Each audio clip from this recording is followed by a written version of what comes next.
Millennials are getting older, and I hate to tell you this, but maybe our generation also made some mistakes. Perhaps we were also sold a lie or two about our economy. Uber is a technology company that connects riders to driver partners at the push of a button. Since 2011, Uber has been creating flexible work opportunities across the United States by partnering with driver partners like you to provide reliable and affordable transportation. Yeah. The gig economy. It's a system we were told would be great for anyone looking to supplement their income that now, according to a study by the IRS, has grown into a fundamental shift in our labor market. Before the pandemic, more than a third of workers were involved in some aspect of the gig economy. Less and less as a supplement and more as a full-time situation.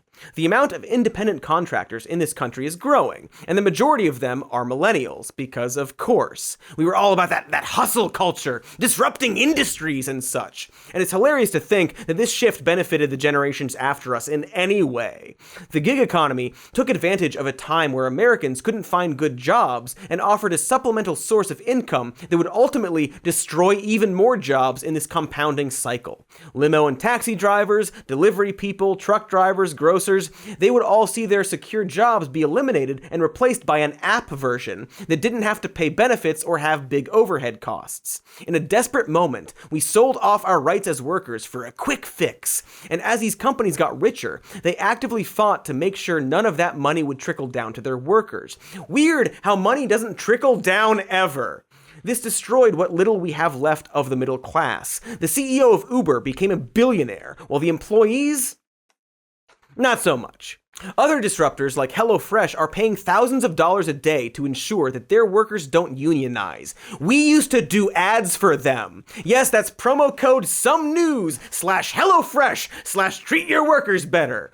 And then a pandemic happened, effectively toppling the entire service industry and oversaturating the gig market. And so, because of our generation, the Zoomers are coming into an economy with fewer good options than ever before. I don't know if you realize this, but Gen Z is currently the generation facing the highest unemployment rate today, mainly because all of the jobs that coronavirus exploded were things like fast food and the movie theater gigs, stuff that the youth tends to do. And unless we figure out a solution, this is going to set them back for decades to come.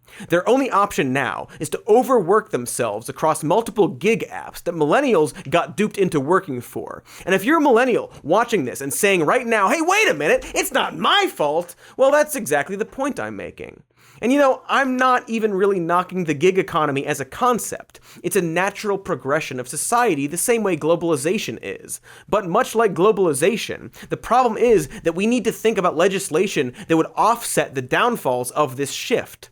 Like how perhaps there's more automation, well then we should have a universal basic income. If companies like Uber don't want to give people benefits like healthcare, then that should come from the government, right? And so on. But as of now, we aren't doing that, insisting on implementing old dogma to handle new technology. The way our laws change to handle social media and deepfakes and online privacy, we too have to change the way we think about the gig economy. So yeah, no fucking wonder the youth doesn't want to work anymore. We made work a nightmare. And sure enough, we're getting think pieces now about how the young kids don't fit into office life.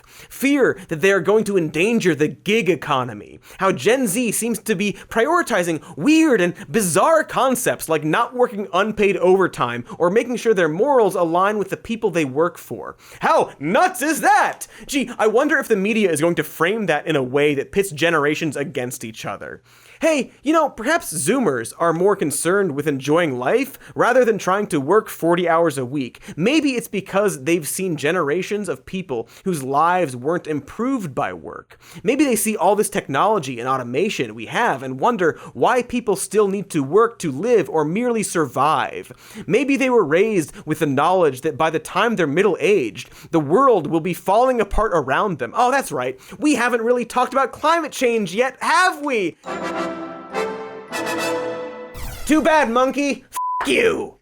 You know what might be affecting the job market? The fact that a large portion of Gen Z are seeking out jobs designed to battle the climate crisis. Because literally, what's the point in pursuing any other future? While we millennials are busy yelling at boomers for polluting the environment and ruining the housing market and such, these young are trying to ensure that they even exist when they're our age. But at least us 30-somethings aren't making it worse, right? Surely we wouldn't make the same mistakes as our parents and glom on to some pointless industry destined to bury us even deeper into this climate crisis. Oh, right!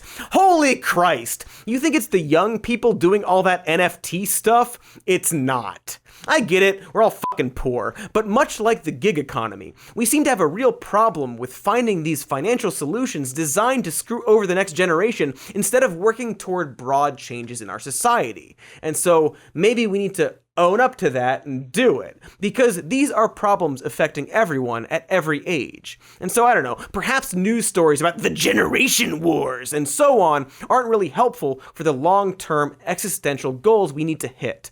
Perhaps we need to start thinking as one generation of people, all trying to solve the same issues together. Hey, thanks for watching that clip. Here's the evergreen end plate to ask you to like and subscribe. It's any day of the year where you are.